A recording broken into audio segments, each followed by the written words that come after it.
no verso 8, nós temos a informação do seguinte, olha o que diz. Se no 8º ano ele começa a buscar ao Senhor, diz que no 18º ano do seu reinado, a fim de purificar o país e o templo, ele enviou Safã, filho de Azalias, e Maazéias, governador da cidade, junto com Joá, filho do arquivista real Joacás, para restaurarem o templo do Senhor, o seu Deus. Veja, então nós temos 8 anos, começa a reinar, 8º ano, começa a buscar o Senhor, ele tem 16 anos, e no 18º ano do seu reinado, ou seja, nós temos aí um jovem com 26 anos de idade agora, e esse com 26 anos de idade, ele já passou aí, um tempo buscando ao Senhor, há 10 anos ele está nessa busca, há 10 anos ele está ali, e em 10 anos o Senhor vai ministrando no coração desse rei jovem, vai falando,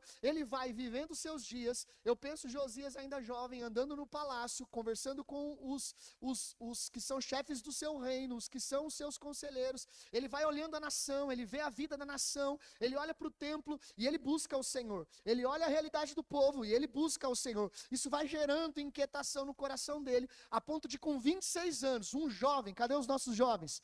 26 anos de idade, ele começa a ter algumas decisões que ele vai tomar no coração. E aí com 26 anos o texto vai dizer que ele então deseja purificar o país, purificar a sua nação, purificar o templo do Senhor. Como nós ansiamos por um presidente que faça isso, é ou não é? Como nós ansiamos por alguém que se coloque na brecha, liderando a nação, e diga assim, ei, é tempo de nós purificarmos a nação. Não de levantar o PIB, não de solucionar problemas financeiros, mas entendendo que é preciso se voltar para Deus e purificar a nação. Porque se nós fizermos assim, desde o dia que Deus fez o povo entrar na terra prometida, ele disse, se vocês andarem segundo os meus decretos, vocês serão abençoados. Um povo abençoado é um povo santo, é um povo que se purifica. E Josias então começa a entender isso. E aí, com esse desejo, ele começa por onde? Porque sim, o reino do Senhor também é organizado. E aí ele diz, não, antes de eu fazer alguma coisa lá fora, antes de eu desejar transformar o país em que eu sou rei, eu preciso começar pela casa de Deus. Eu preciso começar pelo templo do Senhor.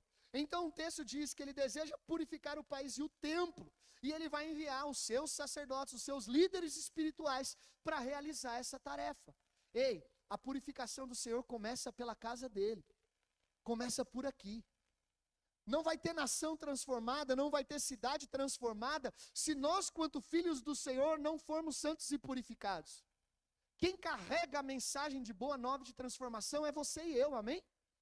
E se essa mensagem não impactar e não fazer com que a nossa própria vida reflita isso, como é que a nação será transformada? Então a igreja precisa entender que não é um presidente sobre uma cadeira que vai transformar a nação, mas é uma igreja que é luz e sal sobre a face da terra, que vai claramente refletir a luz de Cristo para o mundo, firmando os seus mandamentos, anunciando a verdade, que vai restaurar um mundo caído, amém? Josias compreende isso. Então o texto vai dizer que Josias, ele manda esses homens para lá. Verso 9, acompanhem comigo. Eles foram entregar ao sumo sacerdote Ilquias a prata que havia sido trazida ao templo de Deus e que os porteiros levitas haviam recolhido das ofertas do povo de Manassés e de Efraim e de todo o remanescente de Israel e também de todo o povo de Judá e de Benjamim e dos habitantes de Jerusalém. Confiaram a prata aos homens nomeados para supervisionarem a reforma do templo do Senhor, os quais pagavam os trabalhadores que faziam os reparos do templo. Também deram desta prata aos carpinteiros e aos construtores para comprarem pedras lavradas e madeira para as juntas e as vigas dos edifícios que os reis de Judá haviam deixado ficar em ruínas. Está vendo a informação? Os líderes da nação deixaram as colunas do templo, as vigas do templo ficar em ruínas. Esses homens fizeram o trabalho com fidelidade. Essa descrição é importante. Esses homens fizeram o trabalho com fidelidade. Eram dirigidos por Jaate e Obadias, levitas descendentes de Merari, e por Obadias, levitas e por Zacarias e Mesulão, descendentes de Coate.